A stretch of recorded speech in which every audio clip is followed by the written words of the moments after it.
T20 World Cup sixth match England Scotland கடையில் 4th June 8 PM start ஆகுது. அதோட fantasy preview பார்க்க போகிறோம். முழுமையானுடைய பாருங்கள், உங்களுக்கு தேவையான யோசனைகள் யுக்திகள் கிடைக்கும். அதை பேஸ் பண்ணி உங்களோட ஓன் டீமை கிரியேட் பண்ணலாம். இன்னும் டெலகிராமில் ஜாயின் பண்ணுன்னா @MSC Cricket 11 அப்படின்னு சர்ச் பண்ணி ஜாயின் பண்ணிக்கிங்க. ஆன் டைமில் டீமு அதே நேரத்தில் ஃபேண்டசி இன்ஃபர்மேஷன், பிச் ரிப்போர்ட் இதெல்லாம் கொடுக்கறதுனால உங்களுக்கான தகவல் கிடைக்கும். அதை பேஸ் பண்ணி டீமை கிரியேட் பண்ணலாம். அது மட்டும் இல்லை, ஃப்ரீ டீமும் கொடுக்குறோம், அதையும் பயன்படுத்திங்க. கிராண்ட் லீக்குக்கு ரொம்ப பயனுள்ள டீமாக இருக்கும். சின்ன சின்ன மாற்றங்கள் செஞ்சு கேப்டனை மாற்றி போட்டு நீங்கள் கிராண்ட் லீக் அடிக்கிறதுக்கான வாய்ப்பு ஏற்படுத்திக்கலாம்.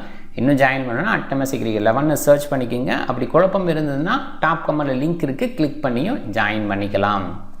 மிஷன் 11 இந்த பர்டிகுலர் மேட்ச்சுக்கு 50 lakhs ப்ரைஸ் போல் உள்ள கான்டெஸ்ட் கொடுக்குறாங்க, பயன்படுத்திக்கிங்க. இன்னொரு பக்கம் 20,000 ஃப்ரீ கான்டெஸ்ட் கொடுக்குற மாதிரியும் கொடுக்குறனால ப்ராக்டிஸ் பண்ணுறவங்களுக்கு இது நல்ல வாய்ப்பாக இருக்கும். மிஷன் 11 இன்னும் இன்ஸ்டால் பண்ணலைன்னா டாப் கமெண்டில் லிங்க் இருக்குது, கிளிக் பண்ணி இன்ஸ்டால் பண்ணி என்னோடய ரெஃபரல் கோடை பயன்படுத்த மறக்காதீங்க. வெனியூன்னு பார்க்கும்போது கன்சிஸ்டன்ட் ஓவர் பார்படாஸ் பொறுத்த வரைக்கும் பேட் ஃபர்ஸ்ட்டுக்கு நிறைய வெற்றி கொடுத்துருக்கு. இந்த நம்பர் பார்த்தீங்கன்னாவே தெரியும். 23 மேட்ச்சில் 16 bat first 7 chasing. Bat first preferable. ஆனால் இங்கே மழைக்கான வாய்ப்பு இருக்குது அப்படிங்கிறத புரிஞ்சுக்க வேண்டியது இருக்குது. மழை அப்படிங்கிற ஒரு விஷயம் கூகுளில் இருந்தாலும் அன்பிரடிக்டபுளாக எப்பயுமே வெஸ்ட் இண்டீஸ் இருக்கும், அதில் டவுட்டே இல்லை. சின்னதாக ஒரு ஷாரல் வந்துட்டு போகும், நிறைய நேரங்களில் குயிக்காக போயிடும், பாசிங்ஸ் அவர் அப்படின்ற மாதிரி போயிடும்.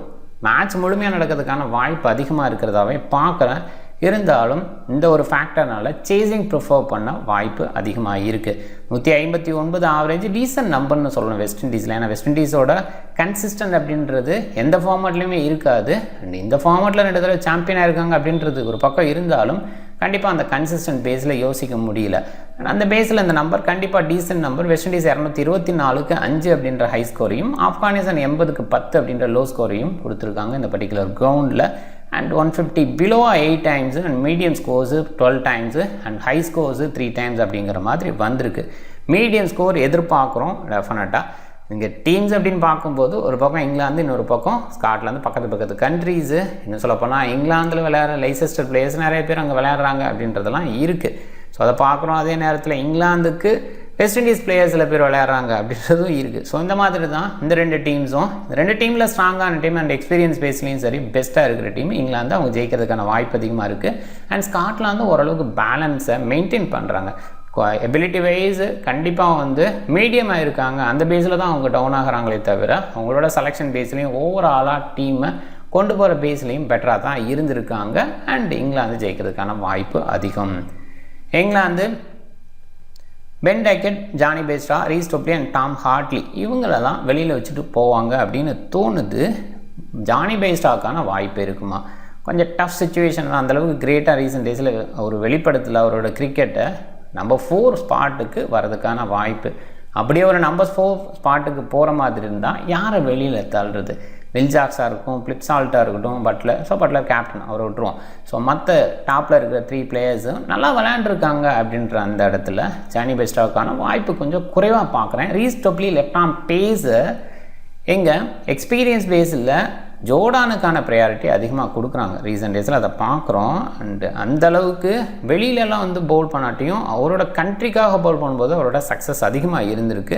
அந்த சக்ஸஸ் ரேட்டுக்காக கண்டிப்பாக கிறிஸ் ஜோர்டானை கன்சிடர் பண்ணுவாங்க. அண்ட் பவுலிங் கேப்டன் அப்படின்ற மாதிரி இந்த டீமுக்கு நிறைய நேரங்களில் பவுலர்ஸுக்கு ஆலோசனை கொடுக்குறதும் ஜோர்டான் தான் அப்படின்ற அந்த பேஸில் யோசிப்பாங்க. அண்டு லோக்கல் பிளேயர் ஜோர்டான் இந்த பர்டிகுலர் கிரவுண்டில் ப்ராக்டிஸ் ஹெவியாக பண்ணியிருக்காரு. அதே மாதிரி ஜோஃப்ரா ஆர்ச்சரும் இங்கே தான் ப்ராக்டிஸ் ஆகிருக்கு. 2 வெஸ்ட் இண்டியன்ஸ் அப்படின்ற அந்த பேஸ்லேயும் அவங்கள தான் கன்சிடர் பண்ணுவாங்க.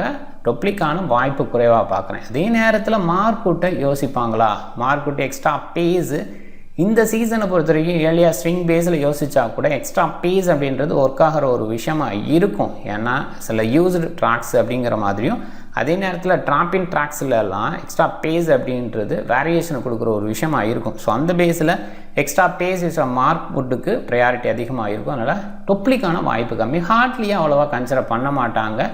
ஏற்கனவே ஸ்பின் பேஸில் ஆதில் ரசீது மெயின் ஸ்பின்னர், சப்போர்ட்டுக்கு மொயின் அலி, லிவிங்ஸ்டோன்லாம் இருக்கிறதுனால அங்கே ஹார்ட்லி சைடு போகிறதுக்கான வாய்ப்பு குறைவாக பார்க்குறேன். பட்லர் சால்ட் ஓப்பன் பண்ணுவாங்க. 2 பேருமே நல்ல டச்சில் இருக்காங்க ரீசெண்டாக. குறிப்பாக சால்ட்டு கேகேஆருக்கு டாப் ஆர்டர் விளையாடும் போது வேறு லெவல் பண்ணார். பட்லர் ரீசெண்டாக IPL 2 செஞ்சுரி வச்சுருக்காரு. ரீசெண்டாக இந்த பர்டிகுலர் டீமுக்கு செம்மையாக விளையாண்டார். இது எல்லாமே இருக்குது. வில் ஜாக்ஸோட ஃபார்மும் சூப்பராக இருந்துக்கிட்டு இருக்குது. லியாம் லிவிங்ஸ்டோன் இவரோட கண்ட்ரிக்காக விளையாடும்போது கொஞ்சம் பெட்டராக விளையாண்டுருக்கார். பட் ரீசன்ட் ஃபார்ம் அந்தளவுக்கு கன்சிஸ்டன்ட் பேஸில் இல்லை. ஆனால் பவுலிங் பேஸில் இருக்கிறதுனால ஒரு சின்ன கான்ஃபிடென்ட் கொடுக்கலாம். ஹாரி ப்ரூக்கு சூப்பர் டச்சு, ரொம்ப பெரிய லெவலில் பேசப்படுற ஒரு பிளேயர். நடுவில் injury concern, family issues, personal இஷ்யூனால விளையாடாமல் இருந்தார். கண்டிப்பாக இங்கே பெட்டர் அவுட்புட் கொடுக்க வாய்ப்பு. And Moeen Ali, Sam Curran, Chris Jordan, Archer வரைக்கும் இந்த பேட்டிங் டெப்த் இருக்குது. எல்லாருமே பவுலிங்கில் பெட்டர் அவுட்புட் கொடுக்கக்கூடிய எபிலிட்டியும் வச்சுருக்காங்க. ஆதில் ரசீது இந்த மாதிரி கண்டிஷனுக்கு ரொம்பவே சூட்டபிள் பவுலராக இருப்பார். முக்கியமான மேட்சஸ்ஸு அவரோட பவுலிங் ரொம்பவே சிறப்பாக இருக்கும். ஆல்குட்டோட எக்ஸ்ட்ரா பேஸை தான் பேசணும். ஸ்காட்லாண்டு இந்த டீம் பொறுத்த வரைக்கும் நான் எப்பயுமே சொல்வேன், ஒரு left arm spinner, left arm orthodox, ஒரு லெக்கி, மிடில் ஒரு ஆஃப் பிரேக் பவுலர். இவங்க 3 பேருமே பேட்டிங் எபிலிட்டியோடு இருக்காங்க. இந்த டீமுக்கு இவங்க 3 பேருமே பெரிய பாசிட்டிவாக நான் பார்க்குறேன். அண்ட் பவுலிங் பேஸில், ஸ்விங் பேஸில் சரிஃபை யோசிக்கலாம். அதே நேரத்தில் எக்ஸ்பீரியன்ஸ் பயங்கரமாக வச்சுருக்காரு. கிறிஸ்டோஃபர் சோலை பொறுத்த வரைக்கும் சூப்பரான எக்ஸஸ் ஸ்பேஸ் வீசக்கூடிய பவுலர். ரீசெண்டாக செம ஃபார்ம்லேயும் இருக்கார். பிராட்வேல எக்ஸ்பீரியன்ஸு அண்ட் இங்கிலீஷ் கிரிக்கெட் நிறைய விளையாடுவார். பிராட்வேலாம் இல்லை, கரியா ஏதோ ஒரு பிராட் இருப்பாங்க, அதில் டவுட் இல்லை. அண்ட் சார்லி டியர் ரீசெண்டாக அண்டர் 19 பயங்கரமாக கலக்கினார். அவருக்கான வாய்ப்பு இருக்குமா டாப் ஆர்டரில், எப்படி யோசிப்பாங்கன்னு பார்க்கணும். ஒல்லி ஹாரிஸு டாப் ஆர்டரில் ஓப்பன் பண்ணி நல்ல சக்ஸஸை கொடுத்துருக்காரு. அவருக்கான வாய்ப்பு இருக்குமான்னு பார்க்கணும். அண்ட் சார்விஸு டீசெண்ட் ஆல்ரவுண்டர், அவருக்கான வாய்ப்பு கொஞ்சம் குறைவாக பார்க்குறேன். ஒரு பாயிண்டில் முன்சி, மைக்கேல் ஜோன்ஸ் ஓப்பன் பண்ணுவாங்க. ஜோன்ஸு நிறைய நேரங்களில் T20 பிளாஸில் ஓப்பன் பண்ணி டீசென்ட் சக்ஸஸ் கொடுத்துருக்காரு. அவரை ரீசெண்டாக இந்த டீமுக்கு அவ்வளோவா ஓப்பன் பண்ணி பார்க்கறதுல middle order, later middle order அப்படிலாம் அனுப்புகிறாங்க. பட் என்னை பொறுத்த வரைக்கும் இப்போதைக்கு யோசித்து பார்த்தா ஜோன்ஸை ஓப்பன் பண்ண வைக்கிறது பெட்டர். இல்லாட்டி ஜோன்ஸ் பிளேஸில் ஒல்லி ஹாரிஸை யோசிப்பாங்க. மேக்முல்லன் சூப்பராக விளையாண்டுட்டு இருந்தார். இப்போ வேர்ல்ட் கப்புக்கு முன்னாடி குவாலிஃபயர்ஸ் மேட்ச்சு பவுலிங் பேஸில் பயங்கர ஸ்ட்ராங்காக இருந்தார். நியூ பாலில் ஒரு பக்கம் பேஸ் ஆஃப் பண்ணி இவர் போடுவார், இன்னொரு பக்கம் பேஸ் ஆனோட சோல் போடுவார். ஒரு காம்பினேஷனாக சக்ஸஸ் பண்ணாங்க. அண்ட் பேட்டிங் பேஸ்லேயும் பயங்கரமாக இருந்தார். பட் இப்போ டோட்டலாகவே டவுன் ஆகிருக்கா. லாஸ்ட் 5 மேட்சஸில் சிங்கிள் டிஜிட்ஸ் 1-1 அப்படிங்கிற மாதிரிலாம் ஸ்கோர் அடிச்சிருக்காரு. அது டஃப்பான ஒரு விஷயமாக பார்க்குறேன். அண்ட் பவுலிங் பேஸ்லேயும் ரீசெண்ட் டேஸில் அவ்வளோவா கன்சிடர் பண்ணுறது இல்லை. இந்த ஃபார்மேட்டுக்கு நிறையவும் போடுறதில்ல அப்படிங்கிறதையும் மைண்ட் பண்ணிக்கோங்க. அண்ட் பெரிங்டன் லீட் பண்ணுறாரு, டீசெண்டான ஆல்ரவுண்டர். பட் பவுலிங் பேஸில் நிறைய கன்சிடர் பண்ணிக்க மாட்டார், அவ்வளோவா ஓவர்ஸ் போடுறது இல்லை. அதுக்கு காரணம் இந்த பவுலர்ஸ் எல்லாம் டீசென்ட் பவுலிங் கொடுத்துட்ருக்காங்க அப்படின்ற இந்த ஃபேக்ட் தான். அண்ட் மேத்யூ கிராஸு ஓப்பன் பண்ணுவார், ஒரு டைனமிக் பிளேயர் அப்படின்னு சொல்லலாம். பேட்டிங் பேஸில் யோசிச்சா லீஸ்க்கு, க்ரீவு, வாட்டு உங்களை பற்றி தான் சொல்லிட்டேன். Different kind of bowler. ஆனால் விக்கெட் டேக்கிங்லேயும் பேட்டிங் பேஸ்லேயும் டீசென்ட் கான்ட்ரிபியூஷன் கொடுக்க முடியும். Sharif, Christopher Sole and Brad Wheal அப்படின்ற மாதிரி இந்த யூனிட் கம்ப்ளீட் ஆகுது. இங்கிலாந்து பேட்டிங் ஆர்டர் பேஸில் மோஸ்ட்லி இப்படி இருக்குங்கிற எதிர்பார்ப்பு. ஒரு இடத்துல லியாம் லிவிங்ஸ்டோன் இன்னும் கொஞ்சம் கீழே வருவாரா அப்படிங்கிற மாதிரி யோசிக்கலாம். ஒரு லெஃப்ட் ஹேண்டரை, ஏன்னா லெக்கி, அதே நேரத்தில் கிரீவ்ஸ் இருக்கார். ஸோ லெக்கி, லெஃப்ட் ஆர்ம் ஆர்த்ராக்ஸ், இந்த மாதிரி யோசித்து ஒரு லெஃப்ட் ஹேண்ட் பேட்டரை ப்ரொமோட் பண்ணணும்னு மொயின் அலி, சாம் கரன் மாதிரி ஆட்களை ப்ரொமோட் பண்ணுறாங்களா. நிறைய நேரங்களில் சாம் கரன் நம்ம ப்ரொமோட் பண்ணி பார்த்துருக்கோம். கொஞ்சம் டவுன் ட்ராக்ஸு, டே மேட்சஸ்ஸு சாம் கரன் பெட்டராக விளையாடுவார்.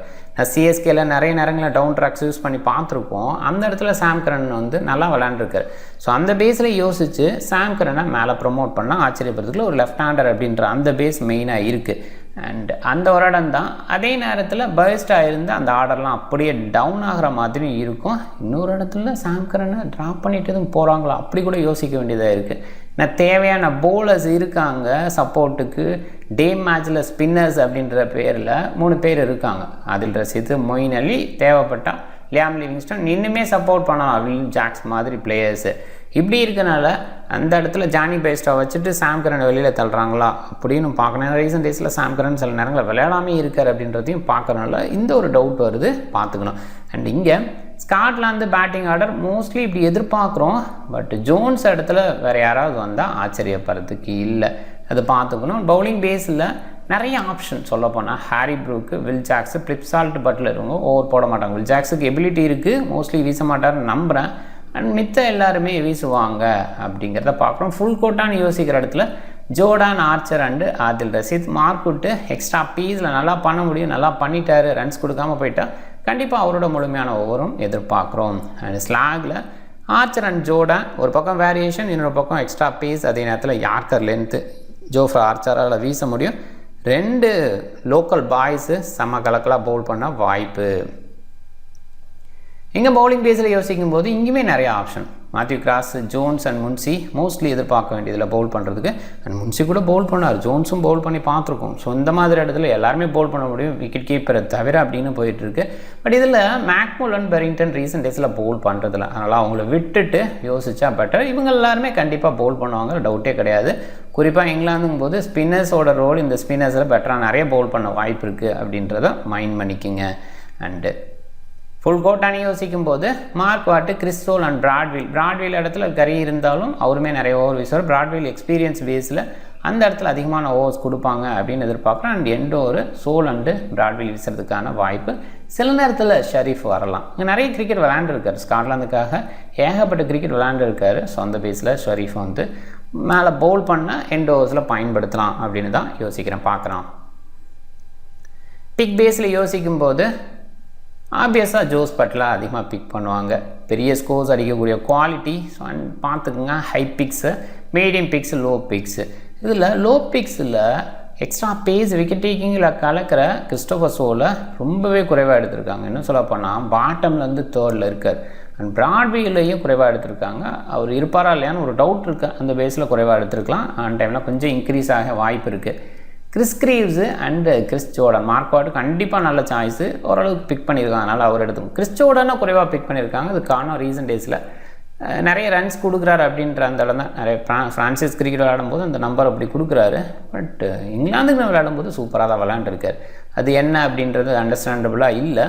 இன்னும் சொல்லப்போனால் இங்கிலாந்து கண்டிஷனில் ரொம்ப நல்லா பண்ணியிருக்காரு. குறிப்பாக இந்த மாதிரி கண்டிஷன் கொஞ்சம் பெட்டராக இருக்கிறதுக்கு வாய்ப்பு இருக்குது. அண்ட் லோக்கல் பாய் அப்படிங்கிறது அடிஷ்னல் ஃபேக்டராக இருக்கிற ஒரு விஷயம். ஸோ அதனால் கிறிஸ் ஜோர்டன் ஒரு டீசென்ட் சாய்ஸு கிராண்ட் லீக் பிக்குக்கு. இவன் கேப்டன் சாய்ஸுக்கு கூட யோசிக்கலாம். எண்ட் ஓவர்ஸில் விக்கெட் எடுப்பார் அப்படின்ற அந்த பாயிண்டில். சேஃபாக கேப்டன்ஸ் யோசிக்கும் போது பட்லர், சாம் கரன், ஃபிலிப் சால்ட்டு. சாம் கரனோட இடம் டவுட்டாக இருக்குது. அண்ட் அவரோட பேட்டிங் ஆர்டர் பேஸில் மேலே எதுவும் ப்ரொமோட் பண்ணலாம். சில நேரத்தில் கேப்டன் ஆகிறதுக்கு வாய்ப்பு இருக்குது. மேக்ஸிமம் சான்ஸ் குறைவுன்னு தான் சொல்லுவேன். அண்ட் சால்ட்டு டீசென்ட் பிளேயர், நல்ல டச்சில் இருக்கார், ஒரு கான்ஃபிடென்ட் லுக்கில் இருக்கார். ஸோ அந்த பேஸில் ஓகேன்னு சொல்லலாம். ஆனால் பெஸ்ட்டுன்னு என்னால் சொல்ல முடியல. ரிஸ்க்குன்னு எடுக்கணுன்னா லீஸ்க்கு டீசென்ட் சாய்ஸ். டாப் ஆர்டர் எங்கெங்கே ஃபெயில் ஆகுதோ அப்போல்லாம் ஒரு நல்லா பண்ணியிருக்காரு. ஸோ அதே நேரத்தில் ஃபஸ்ட் மேட்ச்சில் மேக்ஸிமம் நல்லா பண்ணுவார். லியாம் லிவிங்ஸ்டன் கொஞ்சம் டஃப்பான சாய்ஸு. ஆப்வியஸாக நீங்கள் லியாம் லிவிங்ஸ்டன்னு பெருசாக யோசிக்காமல் கூட ஆதில் ரதீஷ் இதை யோசிக்கலாம். மார்க்குட் மாதிரி பவுலரை இங்கிலீஷ் பிளேயர்ஸ் அப்படிங்கிற பேரில் இவங்க கொஞ்சம் மேனேஜ் பண்ணுவாங்க. பட் அதே வந்து பங்களாதேஷ், ஆப்கானிஸ்தான் இந்த மாதிரி டீம்ஸ் எல்லாம் எக்ஸ்ட்ரா பேஸுக்கு காலியாவாங்க. ஸோ அந்த மாதிரி இடத்துல மார்க்குட்டை பெரிய அளவில் முயற்சி பண்ணி பார்க்கலாம். இப்போதைக்கு ஆதில் ரஷீத் மாதிரி ஸ்பின்னரை ட்ரை பண்ணி பார்க்கலாம். ஒரு இங்கிலீஷ் டீம் கேட்குறேன், ஸ்காட்டிஷ் கேட்குறேன்ஸ்ட்டு அது ஒரு முயற்சி நல்ல முயற்சியாக இருக்கும். லீஸ்க்கு கிறிஸ் ஜோர்டனை அடிஷ்னலாக ட்ரை பண்ணுங்கள். அண்ட் ஆர்ச்சர் டீசென்ட் சாய்ஸ், அதில் டவுட்டே இல்லை. ஆர்ச்சர் ஓரளவுக்கு கேப்டன் வைஸ் கேப்டன் சாய்ஸுக்கு பிக் பண்ணியிருக்காங்க. டீம் பாருங்கள், captain Buttler, vice captain Rashid. பட்லரை நிறைய பேர் கேப்டனாக ட்ரை பண்ணியிருக்காங்க. அந்த பேஸில் கொஞ்சம் முயற்சி பண்ணலாம். சில நேரங்களில் ரீசன்ட் டேஸ் அப்படின்னு பார்க்கும்போது இந்த இன்கன்சிஸ்டன்ட் பட்லர்கிட்ட இருக்கிற ஒரு விஷயம் தான். ஈவன் ராஜஸ்தான் ராயல்ஸுக்கு விளையாண்டு டாப் ஆர்டரில் 2 சதம் அடிச்சிருந்தா கூட மற்ற ஸ்கோர்ஸ் எல்லாம் பெஸ்ட்டாக வரல. அதையும் கொஞ்சம் அண்டர்ஸ்டாண்ட் பண்ணிக்கிங்க. சில நேரங்களில் பெருசாக பண்ணிட்டாருன்னா நமக்கு பின்னடைவாக போகிறதுக்கு வாய்ப்பு இருக்குது. அதே நேரத்தில் கொஞ்சம் மிஸ் பண்ணி முயற்சி பண்ணலாம், தப்பே கிடையாது, முயற்சி பண்ணலாம். கிராண்ட் லீக்குக்கு, ஸ்மால் லீக்குக்கு டெஃபினட்டாக அவரை கேப்டன் வைஸ் கேப்டன் ரேஞ்சுக்கு எடுத்துகிட்டு போகிறது தான் சரியாக இருக்கும். Salt okay choice. மேட் கிராஸ்ன்னு யோசிக்கும் போது decent choice, middle order batter அப்படின்ற இந்த இடத்துல ஏர்லி டேஸில் கொஞ்சம் யோசிக்கலாம். இல்ஜாக்ஸு நல்லா அவுட்புட்டு பாசிபிளாக ஒன் டவுன் பேட்ஸ்மேனாக இருக்கிறதுக்கான வாய்ப்பு தான் அதிகமாக இருக்குது. கிரீவ்ஸு, லீஸ்க்கு, சாம் கரன் நல்ல ஆல்ரவுண்டர். சாம் கரன் இருக்கிறாரான்னு மோஸ்ட்லி பார்த்துங்க. மோஸ்ட்லி மொயின் அலி எடுத்துக்கிறதும் டீசென்ட் சாய்ஸு, டீசென்ட் பிக்கு. அண்ட் பவுலர் சைடு ஒரு 5 பவுலர்ஸ்னு போயிருக்கேன், ஓகேவா ஃபீல் பண்ணுறேன். ஷரீஃபு ஃபஸ்ட் பவுலிங்காக இருந்தால் கொஞ்சம் கன்சிடரேஷனுக்கு பார்க்கலாம். சோலை மிஸ் பண்ணுறது கொஞ்சம் டஃப் சாய்ஸ் தான். இருந்தால் கூட இங்கிலாந்து சைடு போகணும், இங்கிலாந்து பிளேயர்ஸ் நிறைய பேரை பிக் பண்ணணும் அப்படிங்கிற ஆங்கிளில் போகிறது. இப்போ கிரீவ்ஸை மிஸ் பண்ணி கூட கிறிஸ்டோஃபர் சோல் ஃபஸ்ட்டு பவுலிங்காக இருக்கிற பட்சத்தில் முயற்சி பண்ணலாம். அதே ஃபஸ்ட் பேட்டிங்காக இருந்தால் டெஃபினட்டாக கிரீவ் சைடு போகிறது பெட்டர். செகண்ட் ஹாஃபில் எனக்கு கொஞ்சம் பெட்டர் பவுலிங் ரிட்டர்ன் வந்து பார்த்துருக்கோம். ஒரு லெக்கி எப்பயுமே செகண்ட் ஹாஃபில் பெட்டர் அவுட்புட் கொடுப்பாங்க. ஸோ அந்த பேஸில் கிறிஸ் கிரீவ்ஸை செகண்ட் இன்னிங்ஸ் பவுல் பண்ணுற மாதிரி இருந்தால் டெஃபினட்டாக ட்ரை பண்ணி பார்க்கலாம். டீம் பாருங்கள், நீங்கள் டிஃப்ரெண்ட் டீமை ட்ரை பண்ணுங்கள். இந்த வீடியோ பிடிச்சிருந்தால் லைக் பண்ணுங்கள், உங்கள் ஃப்ரெண்ட்ஸுங்களுக்கு ஷேர் பண்ணுங்கள். சேனலை சப்ஸ்கிரைப் பண்ண மறக்காதீங்க. மிக்க நன்றி.